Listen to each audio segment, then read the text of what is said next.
Magandang umaga muli mga kapatid. Tayo po ay magtatapos na sa ating long journey dito sa Book of Galatians na ang ating pong series na ito ay pinamagatan nating The Gospel of True Freedom. And as you see in our screen, this is the part number 33 ng ating pong long journey dito sa Book of Galatians. At if you have your Bible with you, please now turn with me sa Galatians chapter 6, verses 16 to 18. Babasahin ko po sa Tagalog na Biblia, ang Biblia. Kung anong mga salin ninyo, sundan na lang ninyo sa inyong mga Bible versions. Galatians 6:16 to 18. Kapayapaan at kaawaan nawa ang sumakanilang lahat na lumalakad sa alituntuning ito at maging sa Israel ng Diyos. Buhat ngayon ay huwag akong guluhin ng sinuman, sapagkat taglay ko sa aking katawan ang mga bakas ng paghihirap ni Jesus. Mga kapatid, ang biyaya ng ating Panginoong Jesucristo ay sumainyo nawang Espiritu. Amen. Ito po ang salita ng Panginoon. Now, hindi ko alam kung ang ilan sa inyo ay sumusubaybay sa impeachment at proceeding na nangyayari ngayon sa Senado laban sa ating Vice President. Now, maganda rin namang manood ng mga ganitong proceeding, lalo na marami sa atin dito ay siguro layman pagdating sa mga court proceeding, maliban lang siyempre kay Attorney Banji, no? Pero marami sa atin hindi masyadong pamilyar. Ano ba yung nangyayari sa korte? At napansin natin na sa mga court trial, merong prosecution, merong defense. At yung prosecution, mga prosecutors, they present their evidence to establish the guilt of the accused. No, samantalang yung mga depensa naman, china-challenge sila yung mga evidence na yan to demonstrate na yung inaakusahan ay inosente. So each side argues its case as convincingly as possible. No, yun ang ating makikita. Now, bakit ko binanggit yan? Dito sa Book of Galatians, mapapansin nyo sa buong panahon ng ating pag-aaral dito, si Apostol Pablo sa espiritual na larangan ay parang ina-assume niya yung dalawang rule na yon. Yung role ng pagiging prosecutor at role ng defense. No? Di sapagkat kitang-kita natin, he acts as a prosecutor exposing and condemning the false teaching of the Judaizers. No? Ito mga Judaizers, they sought to undermine yung sufficiency and purity ng gospel sa pamamagitan ng pagdaragdag ng mga batas, no? Na sa pananampalataya kay Kristo. Sinasabi nila, hindi sapat na manampalataya ka kay Kristo para maligtas. Kailangan mo pa ng mga ceremonial law katulad ng tinatawag na circumcision. On the other hand, ang ginawa ni Paul, he served as the defender of the true gospel of God's grace, vigorously contending that sinners are justified by faith alone in Christ alone. At doon sa buong sulat niya, makikita natin kung paano dinidismantle ni Apostle Paul yung mga argumento ng mga false teachers passionately. And dinidepensahan naman niya yung glorious gospel ng biyaya ng Panginoong Hesukristo. So nakikita natin, yung role na yan ay dalawa, prosecutor and defense. At sa pagtatapos ng kanyang sulat, ay makikita natin na klaro na ipinauunawa ni Apostol Pablo rito ang katatayuan ng iglesia at ang kanyang responsibility. No, sino siya bilang isang iglesia at ano ang kanyang responsibilidad? Hindi lang ang iglesia nagtitipon para sa isang religious activity every Lord's Day, kundi sila ay tinawag para mabuhay sa kalwalhatian ng Diyos. At bilang isang iglesia, dapat niyang bantayan, dapat niyang depensahan ang ebanghelyo ng biyaya laban sa mga bumabaluktot nito sa pamamagitan ng paglalahad ng may katapangan ng ebanghelyo ng kaligtasan na ito'y sa pamamagitan lamang ng biyaya ng Diyos na matatamo sa pananampalataya kay Kristo lamang. Yan ang trabaho ng iglesia. Kaya ito ang message na gusto kong bigyang diin sa ating pong mensahe this morning. The church, as it is called to suffer for the gospel and defend its purity. Let me underscore, the church, as it is called to suffer for the gospel and defend its purity.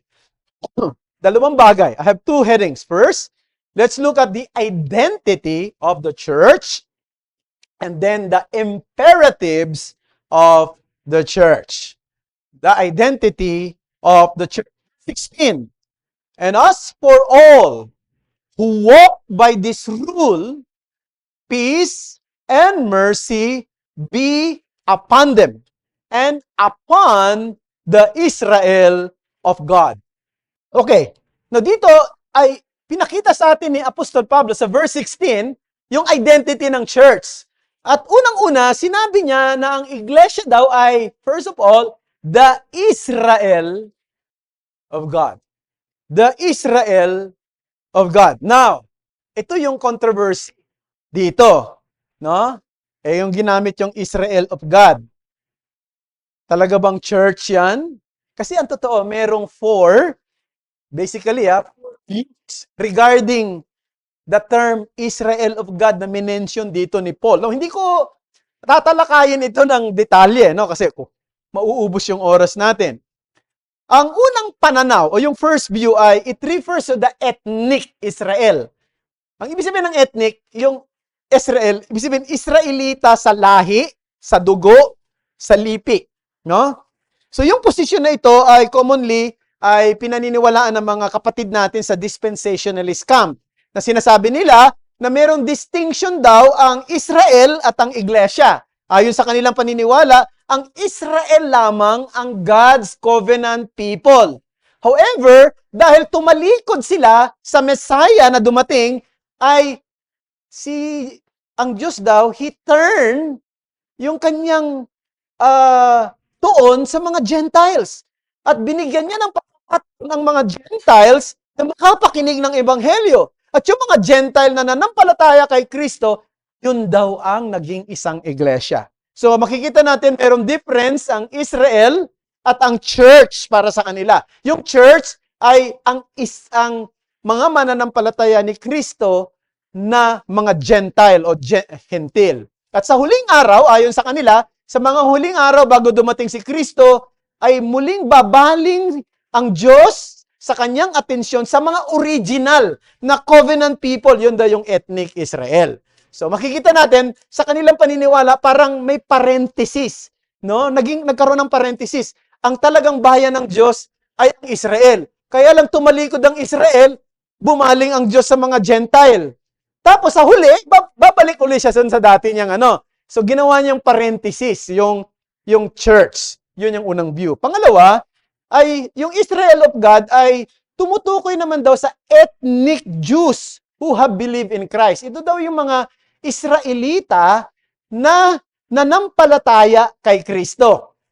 At bagamat naniniwala pa rin sila na may pagkakaiba yung mga Israelita at saka ang church, pero maaari itong Israel of God, ito naman daw yung mga nanampalatayang Hudyo at kay Kristo. Ang pangatlong view is that the Israel of God refers to Christ Himself, no? Bilang true Israel. Sinasabi na si Kristo, dahil siya yung fulfillment ng lahat ng Old Testament promises, siya ay tinawag na the Son of David, siya yung seed of Abraham, siya yung nasa kanya lahat ng mga layunin na covenant ay na-fulfill o na isakatuparan kay Kristo, kaya siya yung Israel of God. Ang ikaapat na view na sa aking pagtingin, ito yung tama, itong Israel of God ay tumutukoy sa church na ang composition ay mga mananampalatayang Hudyo at mga mananampalatayang Hentil na naging isa kay Kristo.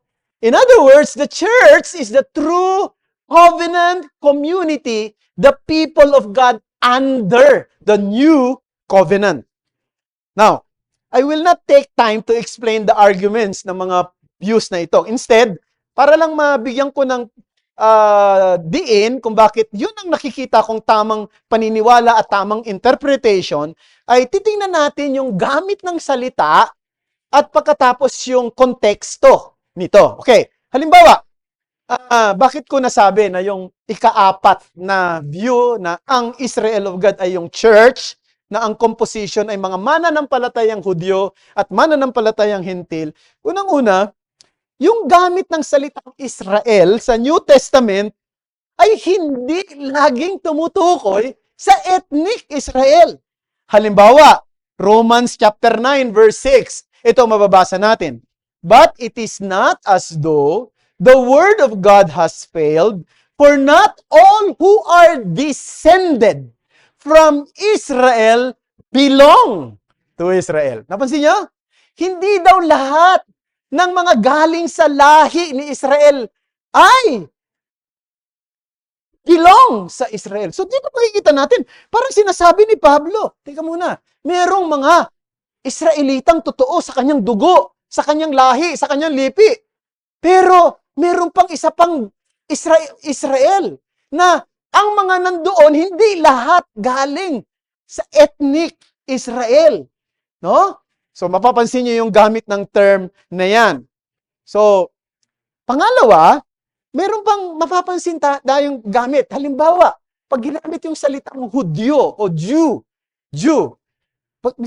Basahin natin ang Romans 2:28-29. Sabi rito, for he is not a Jew, which one outwardly, neither is that circumcision, which outward in the flesh. For he is a Jew which is one inwardly, and circumcision is that of the heart in the spirit, not in the letter, whose praise is not of men, but of God. Ano sinasabi ni Paul? Paul's point is that there is distinction between an outward Jew and an inward Jew. Meron daw Jew sa panlabas. At ang palatandaan na siya ay Jew sa panlabas, meron siyang bahagi sa kanyang katawan na tatak. Ano yon? Na-circumcise siya. Tinuli siya. Pero meron daw Jew na hindi outwardly, kundi inwardly. Ito daw yung mga Jew na tinuli sa puso. Circumcision of the heart. Ibig sabihin, ito yung mga tao na nampalataya kay Kristo, nagpasakop kay Kristo. So, maaaring hindi yan Jew, ethnic Jew, maaring siya ay Gentile, pero dahil nanampalataya siya kay Kristo, nagpasakop siya kay Kristo, nagkaroon siya ng circumcision sa loob ng kanyang puso, siya yung tinatawag na inward Jew. Jew inwardly. Kita nyo, mga kapatid? Pangalawa, yung main grammatical argument. Sana nasusundan nyo ako. Medyo parang nagle-lecture ako ngayon, ha? Huwag kayo matulog, mga kapatid, ha? Dahil hindi ko rin tinulugan to. Yung main grammatical argument ay nakasentro doon sa salitang and. Napansin niyo yung gamit ng salita. Di ba sabi nung binasa natin kanina, sabi, as for all who walk by this rule, peace and mercy be upon them, and, yung salitang and, at, upon the Israel of God. Doon nagkakatalo sa salitang and. Kasi yung salitang and, di ba, conjunction yan sa grammar, no?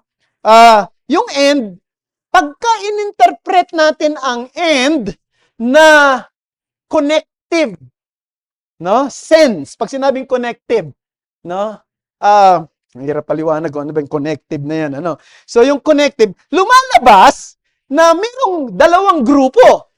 Sabi ron, ito yung mga taong, those who walk by this rule, and the Israel of God. Dalawang grupo. At yung ginamit na salitang and doon, sa wikang Griego ay kai, K-A-I, no? At gagamitin yan in a connective sense. Pero nais kong sabihin, yung salitang kai, sa wikang Griego, hindi laging connective. Ito ay ginagamit as explicative. O yung tinatawag ng mga scholar na epesegetical sense. Anong ibig sabihin? Yung kai na end, hindi lagi siyang connective, kundi siya ay explicative, nagpapaliwanag. So, in such a case, ang translation ay pwedeng sa English ng kai ay even, namely, or that is. So, kung ito ang susundin natin, which sa nakikita ko, ito yung tama, ganito ang magiging translation. Peace and mercy be upon all who walk by this rule, namely, or even, or that is the Israel of God. So in this case, yung Israel of God refers to the entire body of believers, both Jews and Gentiles, na nagkaroon ng relasyon sa Panginoong Hesukristo at napabilang sa bagong tipanan ng Diyos dahil sa pananampalataya sa Kanya. Thirdly, Paul's argument throughout the entire book of Galatians is that there is no distinction between Jews and Gentiles with respect to their standing before God through faith in Christ. Di ba sabi ng Galatians 3:28 to 29, pinag-aralan na natin to. There is neither Jew nor Greek. There is neither slave nor free.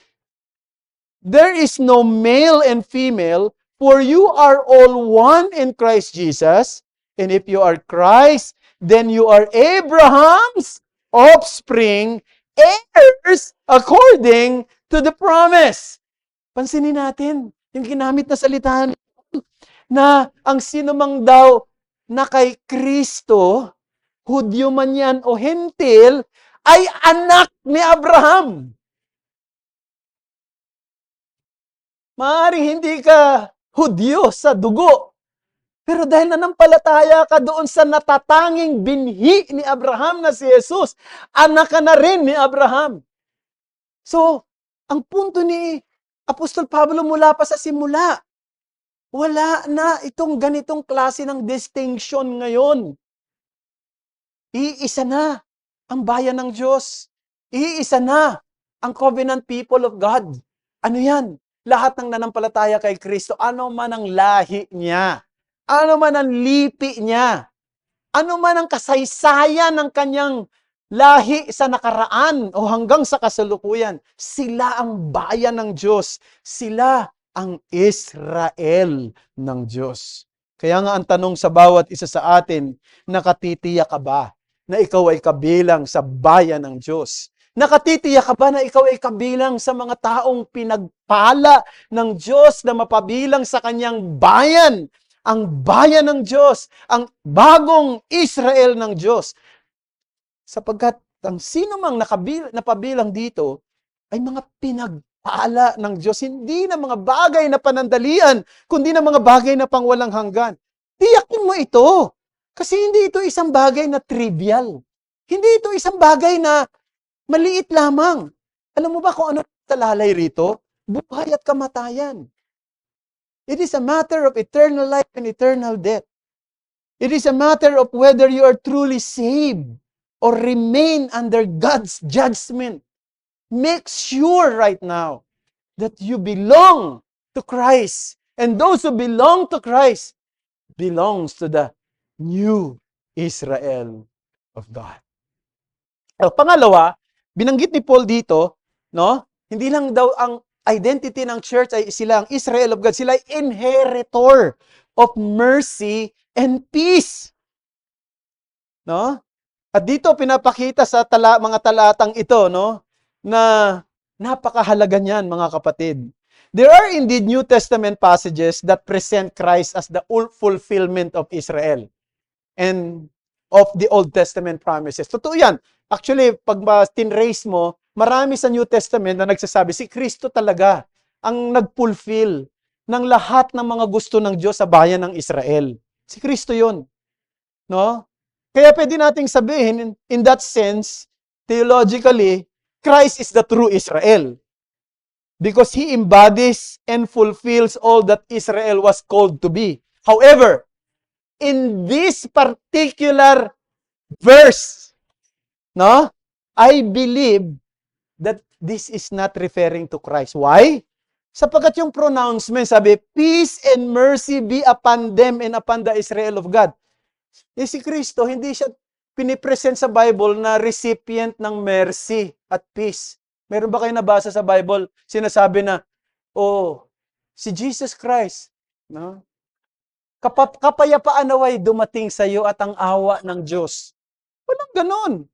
Hindi kailangan ni Kristo yun. Si Kristo ang pinagmumulan ng kapayapaan. Si Kristo ang pinagmumulan ng awa ng Diyos. Hindi siya yung tatanggap ng awa. Hindi siya yung tatanggap ng kapayapaan.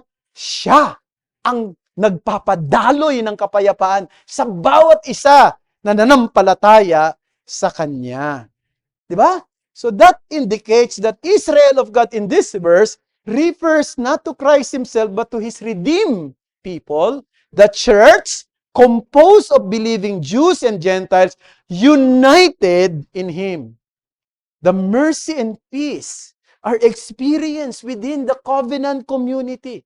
Ang kapayapaan at awa ng Diyos ay nararanasan ng mga taong kabilang sa komunidad na kinatipan ng Diyos, na tumanggap ng ebanghelyo ng biyaya.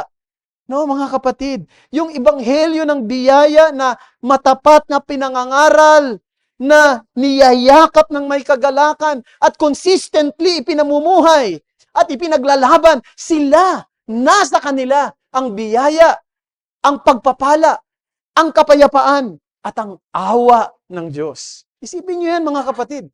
Sigurado ko minsan may mga time tayong may mga problema sa buhay, no?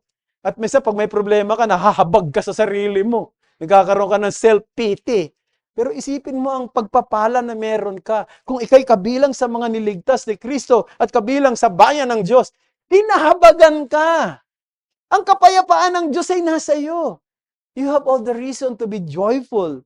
You have all the reason to live a life that is pleasing before Him. So that's number one, the identity of the church. Let's go to the second heading, the imperatives of the church. Verses 17 to 18. From now on, let no one cause me trouble, for I bear on my body the marks of Jesus. The grace of our Lord Jesus Christ be with your spirit, brothers. Amen. Now, dalawang bagay nang nakikita kong imperatives dito. Unang-una, be ready to safeguard the gospel. Na bakit ko ginamit yung salitang imperative? Yung salitang imperative, pautos, di ba? Utos. Kasi po, pag tinignan mo yung sense ng salita, ito ay nasa imperative mood. Sabi niya, from now on, let no one cause me trouble. Now, hindi po siya nagsasuggest. Hindi yan isang personal wish. He is issuing a command of apostolic authority. Ano yung trouble na binabanggit niya? Sabi niya, mula ngayon, wala nang dapat magdala ng ligalig sa akin. Ano ba yung trouble na yun na tinutukoy niya? Of course, alam na natin, ito yung mga disturbing reports na ang kadalisayan ng Ebanghelyo ni Kristo ay kinumpormiso dahil sa pagdating ng mga false teachers na kung tawagin ay Judaizers. No? Now, para ma-appreciate natin yung feeling ni Paul, imagine nyo yung kanyang journey. Imagine natin yung, di ba, basahin nyo yung Book of Acts. Nakita natin yung journey ni Paul, di ba? Pupunta siya sa bayan-bayan para mangaral. At marami sa kanyang pinupuntahan, may mga rejection. Walang interes sa kanyang sinasabi. Meron namang pagkakataon, hindi lang basta walang interes, talagang nakatanggap pa siya ng matinding, di ba? Persecution, binugbog sila ni dalawa ni Bernabe. Pero mo bugbugin sila doon, tapos binato at dinala sila sa labas ng siyudad ng Listra. Pagkatapos ay iniwang halos patay na.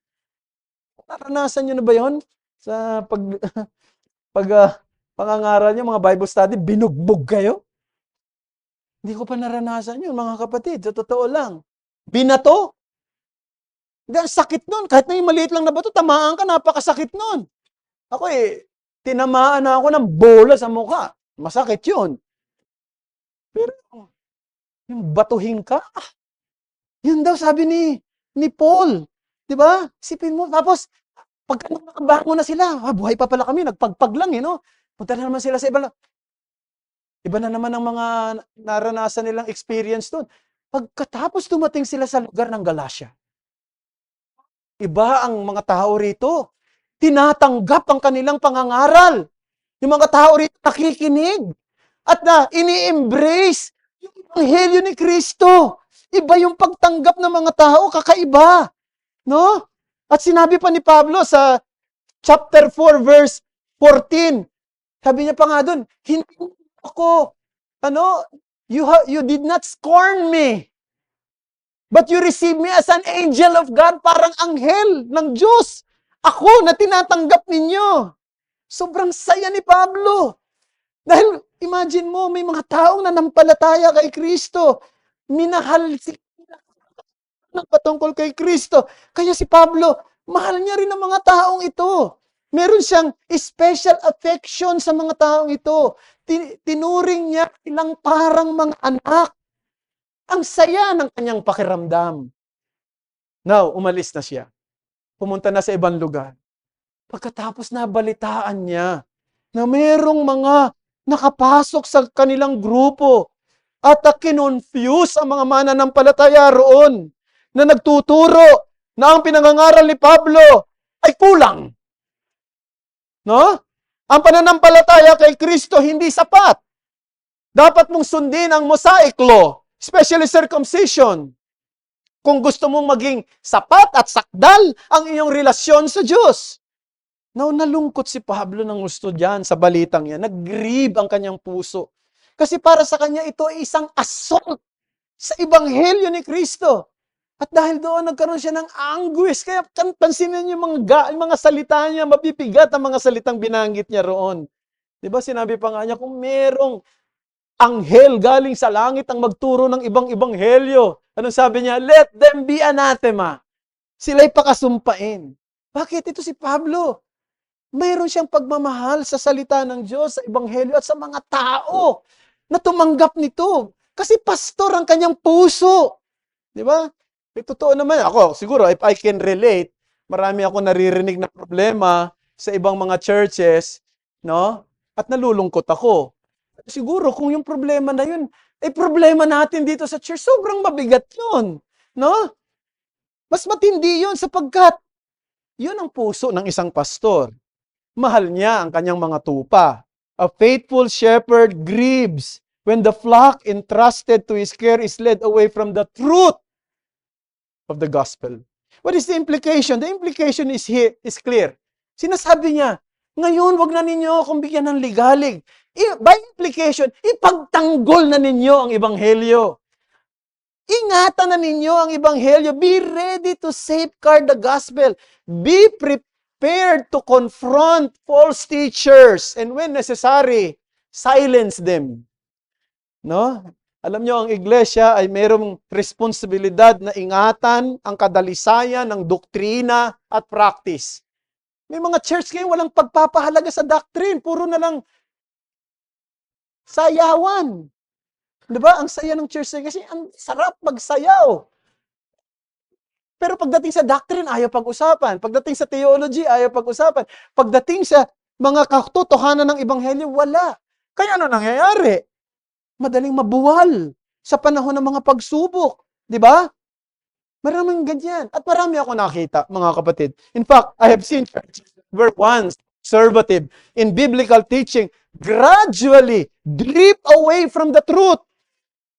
Ngayon, dati napaka-konserbatibo pagdating sa pangangaral ng ebanghelyo. Ngayon, ang niyayakap na prosperity gospel. Na kapag ikaw naging Christian, pagpapalain ka, dapat hindi ka maghihirap. No? Lahat ng magiging ginto. Parang ganyan. Ang ini-embrace na health and wealth message. At pinalitan na yung God-centered worship ng entertainment. in pursuit of numerical growth, public acceptance, and cultural relevance. Maraming mga church ngayon hindi na nagpa-practice ng church discipline. Ang unequal yoking ngayon hindi na tinitingnan na sa isang seryosong problema. Ang kabanalan ay hindi na binibigyang diin. Ang kasalanan ay hindi na kino-confront. And faithfulness to Scripture is often sacrificed for popularity. Ang mahalaga, kilala tayo, dumadami tayo. No? We must not allow that to happen among us. At the end of the day, brethren, ang pinakamahalaga hindi yung ano yung nararamdaman natin o kung ano yung popular, kung ano yung ginugusto ng ating kultura. What ultimately matters are, ano ba yung kalugod-lugod sa Diyos? His approval, not the world's acceptance, is the standard by which we must live and minister as a church. Therefore, guard the truth. Ipagtanggol ang ebanghelyo ng kaligtasan. Ang ebanghelyo ng biyaya. Ingatan ang kadalisayan ng iglesia. At sa biyaya ng Diyos, maging tapat tayo hanggang pusan. Pangalawa, be ready to suffer for the gospel. Di ba binanggit ni Paul dito, meron daw siyang mga taglay na marka o bakas sa kanyang katawan.